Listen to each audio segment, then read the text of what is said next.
ሰላም ጤና ይስጥልን ተመልካቾቻችን ከአንከር ሚዲያ ዝግጅት ክፍል ያክብሮት ሰላምታችንን እናቀርባለን። ዜናዎችን ይዤ መጥቻለሁ። መሳይ መኮንን ነኝ። ተመልካቾቻችን ሰበር ዜና አለን። ፋኖ ጥቃት ይከሰታል በሚል ስጋት የሶስት ክልሎች ልዩ ኃይልና ፖሊስ ሰራዊት አዲስ አበባ መስፈሩ ተገለጸ።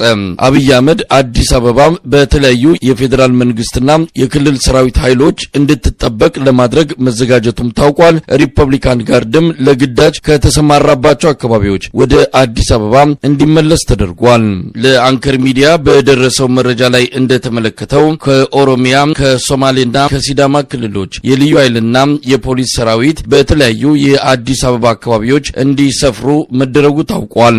ከአገዛዙ መከላከያ ሰራዊት ጋር ሆኖ በኦሮሚያ ክልል ከሸኔ ጋር የሚዋጋው የኦሮሚያ ልዩ ኃይል ሙሉ በሙሉ ትኩረቱ አዲስ አበባ ላይ እንዲሆን ተደርጓል። 6 ኪሎ በሚገኘው አዲሱ የኦሮሚያ ልዩ ኃይል ካምፕ ሰራዊቱ እንዲሰፍር መደረጉን ያገኘነው መረጃ ያመለክታል። በቅርቡ በፋኖ የሚካሄድ ኦፕሬሽን ይኖራል የሚል ከፍተኛ ስጋት ውስጥ የሚገኘው የአብይ አህመድ አገዛዝ አዲስ አበባ ላይ የክልል ልዩ ኃይሎችን ጭምር በማስመጣት ኦፕሬሽኑን ለመከላከልና ለማክሸፍ እንዲዘጋጅ ጥብቅ መመሪያ መተላለፉን ነው ከመረጃ ምንጮች ለማወቅ የተቻለው። የሲዳማና የሶማሌ ክልል ልዩ ኃይሎች በ3 ቦታዎች የሰፈሩ ሲሆን የኦሮሚያ ልዩ ኃይል ከሪፐብሊካን ኃይል ጋር በመሆን የአዲስ አበባን አጠቃላይ የጸጥታ ቁጥጥር እያካሄደ እንደሆነም ተመልክቷል። ከባለፈው የፋኖ ኦፕሬሽን በኋላ በስፋት እየተካሄደ ባለው አፈናና አፈሳ ሙሉ በሙሉ እጁን ያስገባው የኦሮሚያ ልዩ ኃይል በአዲስ አበባ ፖሊስ በፌዴራል ፖሊስና በመከላከያ ዩኒፎርሞች ሆኖ በአዲስ አበባ የሚካሄደው ፍተሻና እስር አጠቃላይ የጸጥታ ቁጥጥሩን በመምራት ላይ መሆኑን ነው ለማወቅ የተቻለው። ሌሊቱን በአብዛኛው የአዲስ አበባ አካባቢዎች በአይነቱ ለየት ያለ ፍተሻና እስር የተካሄደ ሲሆን በትንሹ ከ1000 በላይ ሰዎች መታሰራቸው ታውቋል። የፋኖ ሌላ ዙር ጥቃት ይኖራል በሚል የሰጋው የአብይ አህመድ አገዛዝ የተለያዩ እርምጃዎችን በመውሰድ ላይ ይገኛል። ጥይት የሚከላከል መስታወት የተገጠመላቸው ውድ ተሽከርካሪዎች ለተወሰኑ ባለስልጣናት ሊሰጣቸው እንደሆነም ካገኘነው መረጃ ለማወቅ ተችሏል። እነዚህ ተሽከርካሪዎች በቅርቡ ወደ ሀገር ቤት መግባታቸውንም ያገኘነው መረጃ ያመለክታል። የደህንነትና የጸጥታ አመራሮችና ቁልፍ ባለስልጣናት የሚሰሩባቸው ህንጻዎችም ጥይት መከላከያ እንዲገጠምላቸው መደረጉ ታውቋል። በርካታ የብልጽግና ባለስልጣናት ከቤት ውስጥ መስራት እንደጀመሩም ነው የሚነገረው። ከዚሁ ስጋት ጋር ተያይዞም በመቶዎች የሚቆጠሩ ጫማ በመጥረግ የሚተዳደሩ ሊስትሮዎች፣ ሎተሪ አዟሪዎች፣ የመንገድ ጽዳት ሰራተኞች ታፍሰው በአዲስ አበባ ዙሪያ በሚገኙ ድብቅ ማጎሪያ ቦታዎችና አብዛኞቹም ወደ አርባ ምንጭ መወሰዳቸውን ነው በደረሰን መረጃ ላይ ተመለከተው። የአማራ ፋኖ ብሔራዊ ኃይል በአሰቃቂ ሁኔታ ህይወቷ ያለፈውን የ19 ዓመት የፋኖ ታጋይን ሁኔታ በተመለከተ መግለጫ ሰጥቷል። በመግለጫውም በሰብአዊነት ላይ የሸፈተውን አገዛዝ መታገል የሰው ልጅ ሁሉ ግዴታ ነው ሲል ነው የአማራ ፋኖ ብሔራዊ ኃይል ያወጣው መግለጫ የሚያመለክተው። በጉዳዩ ዙሪያ ዝርዝር ነገሮችን መግለጫ ለመስጠትም የፋኖ አመራሮች መዘጋጀታቸውን ሰምተናል። ፋኖ በዓለም ዋሴ ግድያ ዙሪያ ኢትዮጵያውያን ስሜታቸውን እየገለጹ ይገኛሉ። ይህን ጉዳይ ለዓለም አቀፍ የህግ አካላት በጦር ወንጀል የሚያስጠይቅ መሆኑን በመጥቀስ የአገዛዙን ባለስልጣናት የሲቪልም ሆነ ወታደራዊ ባለስልጣናትን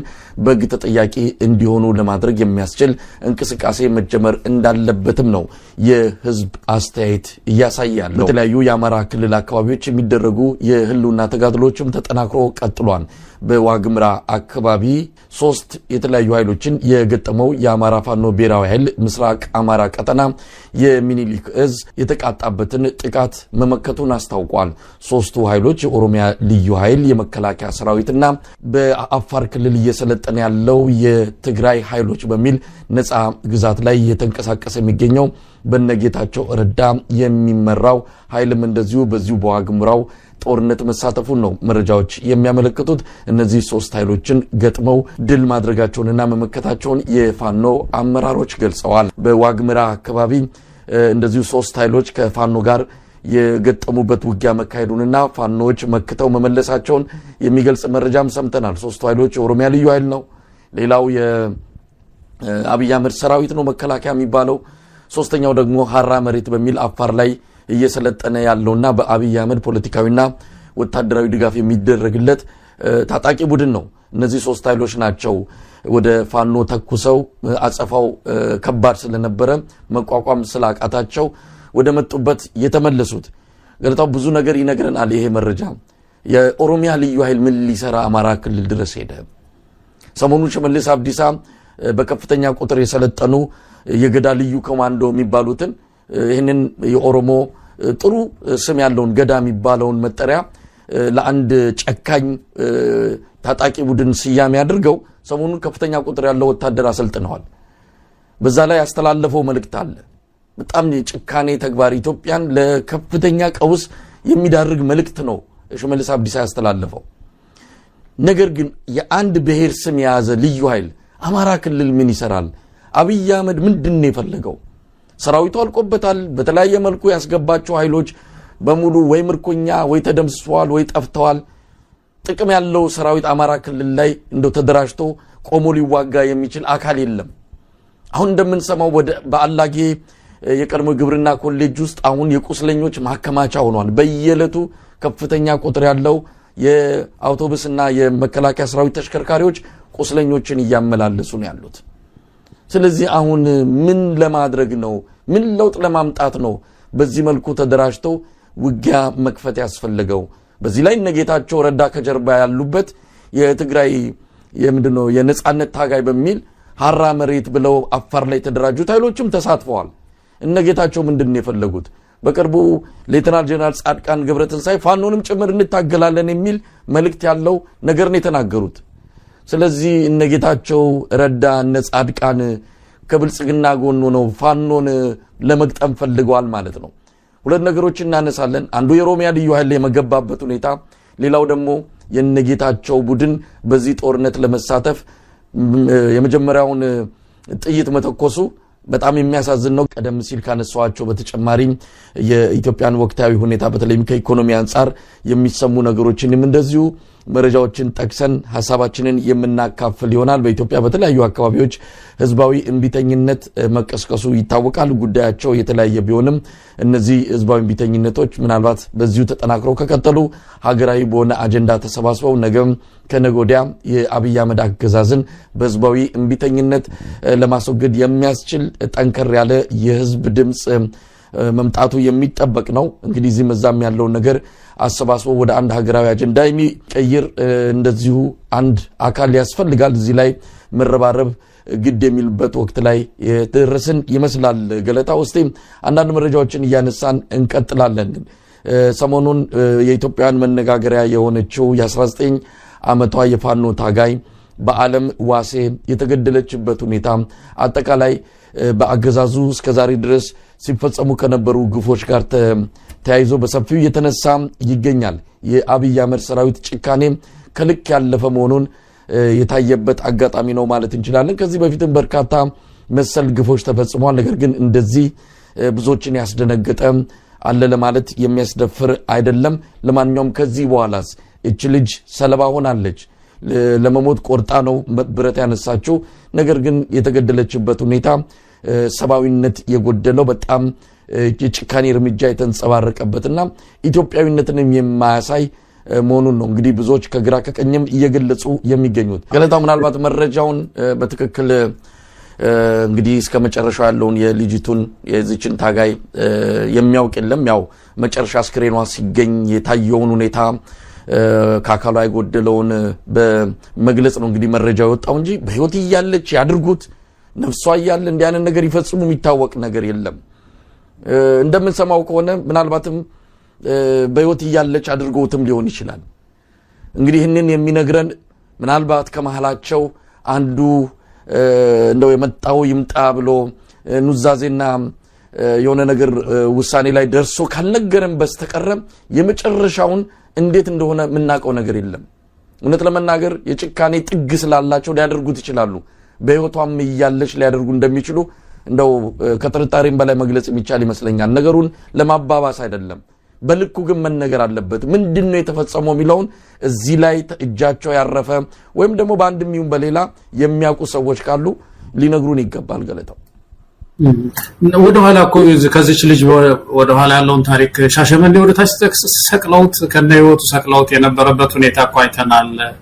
ሰው በህይወትም እያለ እንግዲህ ከሞተም በኋላ ብቻ በአካል ላይ የሚደረግ ይሄ ግፍ ያንን ገዳይ ብቻ ታሳቢ ያደረገ አይደለም። እኔ እንደው በአጠቃላይ ኔሽኑን የመጉዳት ይሄንን ሰምቶ የዋለ ሁሉ አንድ ቀን ይዘገንነዋል። ትዝ ባለው ቁጥር ሲዘገንን ይሆናል እና ይሄ ሳይኮሎጂካል እንትን ስነልቦናዊ ትራውማ የሚባላል አይደለም፣ በስነልቦና መጎዳት እና እንዳለ ህዝቡ ይጎዳል፣ ሀዘን ላይ ይቀመጣል እንደዚህ አይነት ሀዘን ሲሰማና እኔ ህብረተሰቡን በአጠቃላይ ከዚህች ባሻገር በአጠቃላይ በምልክትነት እያንዳንዱ አማራ በተለይ እንዲዘገንነው እንዲያንቀጠቅጠው እንዲጎዳ በቤቱ ቁጭ ብሎ ሀገር ውስጥ ይሁን ከባህር ውጭ ይሁን እንዲጎዳ የሚያደርግ ወንጀል ነው የተፈጸመውና በዛ ክብደት ልክ ኢትዮጵያውያን መቆጨት ያለብን ይመስለኛል። ለልጅቷ ለእህታችን ፍትህ፣ ለቤተሰቦቿ ማገዝ፣ እርዳታ ባህላችን እንዳለ ሆኖ ግን ከዛ ባሻገር ግን መልእክት አለው መሳይ፣ ትልቅ መልእክት አለው።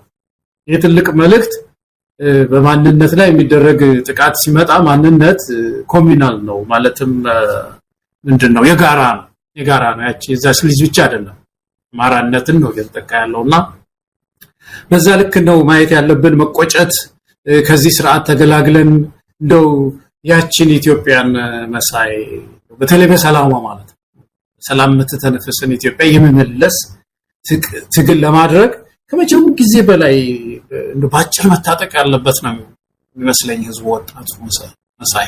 እንደው ምን መደረግ አለበት ይሄን ጉዳይ ወደ ዓለም አቀፍ የጦር ወንጀሎች መውሰድ የሚቻልበት እድል እንዳለ የህግ ባለሙያዎች እየገለጹ ነው ያሉት። ይሄንን በደንብ ሰንዶ የደረሰውን አጠቃላይ ሁኔታ እንግዲህ የቀብር ስነ ስርዓቷ እንደተፈጸመ እየተሰማ ነው ያለው። ሶስተኛ ወገን ገብቶ ምናልባት ምርመራም ተደርጎ ይሄንን የፈጸሙ ትዕዛዝ የሰጡ የአካባቢ ባለስልጣናት ካሉ ወታደራዊ አመራሮች ካሉ ማንንም ይሁን ለፍርድ የሚቀርቡበት ስርዓቱ በዚህ ተጠያቂ እንዲሆን ማድረግ የሚገባ ይመስለኛል። የአንድ ሰሞን ወሬ ሆኖ መቅረት የለበትም። አንድ ሰሞን እንቆጣለን እንጮሃለን፣ ከዛ በኋላ ነገሩ ይበርድና በሌላ አጀንዳ ደግሞ እንጠመዳለን። እቺ ልጅ ልትረሳ ትችላለች። ነገር ግን ይሄ ግፍ ብዙ ምልክቶችን ያሳየናል። ይሄ እንደ አንድ ማንቂያ ደውል ለአማራ ህዝብም ለሌላውም የኢትዮጵያ ህዝብ መሆን ያለበት ይመስለኛል። አገዛዙ ምንም ርራይ የሌለው እንደሆነ ከምንም በላይ ማሳያው ይሄ ነው።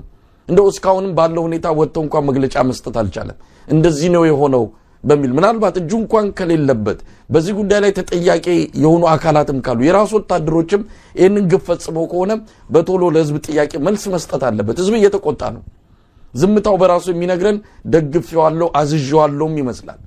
ስለዚህ ገለታው ምንድነው መደረግ ያለበት? በቀጣይ የህግ ባለሙያዎች ኢትዮጵያውያን በመላው ዓለም የሚገኙ ይሄንን ጉዳይ በዝምታ ማለፍ የለባቸውም። ይሄ ጦርነት ጉዳይ አይደለም። አንዳንዴ ያገዛዙ ምንድነው ዲጂታል አርሚው ዲጂታል ሚሊሻው የሚናገሩና የሚጽፈውን እውነት ለመናገር ከድርጊቱ በላይ የሚያምነው አሁን ይሄው ነገር ከሆነ በኋላ ጦርነት አይደለም ወይ ገጥመን የሚል ነገር ያነሳሉ። አዎ መግጠምማ ገጥመናል ብለው አልፋኖቹም የገጠምነው ግን ምንዋጋ ብረት ያነሳን ብቻ ሳይሆን በአግባቡ ጦርነትም እኮ ወጋለው የሚማረክ ወታደር እንዴት እንደሚያዝ ፋኖች በደንብ አሳይተውናል። ስለዚህ ይሄንን ከሌላ ነገር ጋር ያያያዙ ልክ ትክክለኛ ፍታዊ ነገር እንደተደረገ አድርገው የሚገልጹ ሞራል የሌላቸው ሰባዊነት የደረቀባቸው የብልጽግና መንደር ሰዎች አሉ ከላይ እስከታች። ስለዚህ ይሄ ነገር በቀጣይ ምን መደረግ አለበት? ባህላችንንም ማንነታችንንም ኢትዮጵያዊ ጨዋነታችንንም በሚገባ የሚያጠፋ ድርጊት ነውና እዚህ ላይም ጥንቃቄ ያደረግን ግን ደግሞ ድርጊቱን ማውገዝ ብቻ ሳይሆን ድርጊቱ በትክክል በህግ ተጠያቂነት የሚቋጭበትን እና ትምህርት ተወስዶ ከዚህ በኋላ እንዲያን ነገር በኢትዮጵያ ምድር እንዳይፈጸም ምርኮ እንኳን ከተያዘ ምርኮ መያዝ በአግባቡ እውነት ለመናገር ፋኖች በዚህ አንፃር ትልቅ ስምና ትልቅ ልዕልና ለዓለም ያሳዩበት ነው ማለት እንችላለን። ከአገዛዙ በብዙ እጥፍ እንደሚበልጡ አስመስክረዋል። ይሄ ነው ትልቅነት። እነሱ የራሳቸውን ወታደር ሲማረክ ራሱ እኛ የሚማረክ ወታደር የለንም ብለው የተማረኩበት አካባቢን በድሮን የሚደበድቡብና የራሳቸውን ወታደር የሚጨፈጭፉ ናቸው አብይ አህመድ። እንዲህ አይነት ጭካኔ ያላቸው ናቸውና እስቲ ገለታው በዚህ ጉዳይ ላይ በቀጣይ ምን መደረግ አለበት? ይሄን አጀንዳ የአንድ ሰሞን ብቻ አድርገነው ማቆም ያለብን አይመስለኝም። እሱ ነው አሁን ትልቅ ችግር በትግላችን ውስጥ የሚታየው። የአንድ ሰሞን እንቅስቃሴ ይሆንና አንድ ሰሞን ቁጭት፣ የአንድ ሰሞን የፌስቡክ እንቅስቃሴ ይሆንና ይዘነጋዋለን። ሌላ አዲስ መርዶ ሲመጣ ደግሞ በዛ ላይ እናለቅሳለን። ሌላ መርዶ፣ እንደዚህ አይነት ልምድ ውስጥ የገባን ይመስላል። ይሄ መሰበር አለበት እንዳልከው መሳይ፣ ይሄ መሰበር አለበት። በዚህ መንግስት ስር ተጠያቂነት የለም። ወንጀለኞቹን ወደ ፍርድ አቅርበን ፍርድ ቤት በሌለበት አቃቢ ህግ በሌለበት ይሄንን እንፈጽማለን ማለት አይቻልም። ዓለም አቀፍ የህግ ሪሶርሶች ካሉ እንደዛን ተጠቅሞ ወደ ዓለም አቀፍ ፍርድ ቤት የሚሄዱ ወገኖች ካሉ እነሱ ህጉን ያውቁታል። ያ መሄድ አለበት፣ እሱ መታገል አለባቸው። ግን የዓለም አቀፍ ደግሞ የሰብአዊ መብት ድርጅቶች አሉ። እነሱ እንዲዘግቡት ማድረግ፣ ሚዲያው እንዲዘግበው ማድረግ፣ ይሄ አንድ የዲፕሎማሲ ትግላችን መሆን አለበት። ነገር ግን በኢትዮጵያ ውስጥ ኢትዮጵያውያን በሰላም ወጥተው የሚገቡት ይሄ መንግስት ሲሄድ ብቻ። በዚህ ላይ ኢትዮጵያውያን በሙሉ ተስፋ መቁረጥ አለብን መሳይ ይመስለኛል። ይሄ ነው ትልቁ ትግላችን። ይሄ ሰው መሄድ አለ እንደ ስንት ጊዜ ነው እንደው ሊሻለው ይችላል ወይም ደግሞ እንደው ይሄ ወንጀል ሊቀንስ ይችላል እያለ የሚያስብ ሰው ስንት ጊዜ ነው ማስጠንቀቂያ የሚሰጠው? አንድ ሰው ማስጠንቀቂያ መቼም ይሰጣል አለ አይደለም? ባክተው ይላል፣ ይመክራል። ዝም ብሎ ወንጀል የሚሰራ ሰው ከሆነ ያ ሰው መሄድ አለ፣ ጤነኛ አይደለም ነው የሚባለው እንግዲህ በተፈጥሮ አካሄድ። ስለዚህ ኢትዮጵያውያን በሙሉ አሁን በቃ እንዴ ሌላው ሀገር ባለፈው ምን ዘገብከው አንተ መሳይ፣ እነዚህ የጄኔሬሽን ዚ የሚባሉት መከርነ ዘከርነ አልሰማም አልክ፣ አሁን ልቀቅ ስልጣን የሚሉት ሪዛይን አድርግ የሚሉት እኮ መሪዎቻቸውን በአነስተኛ ጥያቄዎች እኮ። እንደዚህ አይነት ወንጀል የሚሰራባት ምድር መንግስት የሌለውም ሀገር እንደዚህ አይሆን። መንግስት የሌለበት ሀገር እንኳን እንደዚህ አይነት ጆሮን ጭው የሚያደርግ ባህልን ሁሉ የሚሰብር ሃይማኖትን ሁሉ የሚሰብር ነገር ሊሰማ አይችልም። ስለዚህ ይሄ ሰው has to go መሳይ፣ አንዱ እሱ ነው። ሁለተኛ የሃይማኖት ሰዎች ንቁ መሆን አለባቸው። ይሄ የሃይማኖታችንንም እሴት የሰበረ እንዳልከው። ስለዚህ የፕሮቴስታንቱ፣ የኦርቶዶክስ፣ የሙስሊሙ በሙሉ እንደው መስቀላቸውን ግዝት እያወጡ እንደዚህ ያደረጋችሁ ሰዎች እያሉ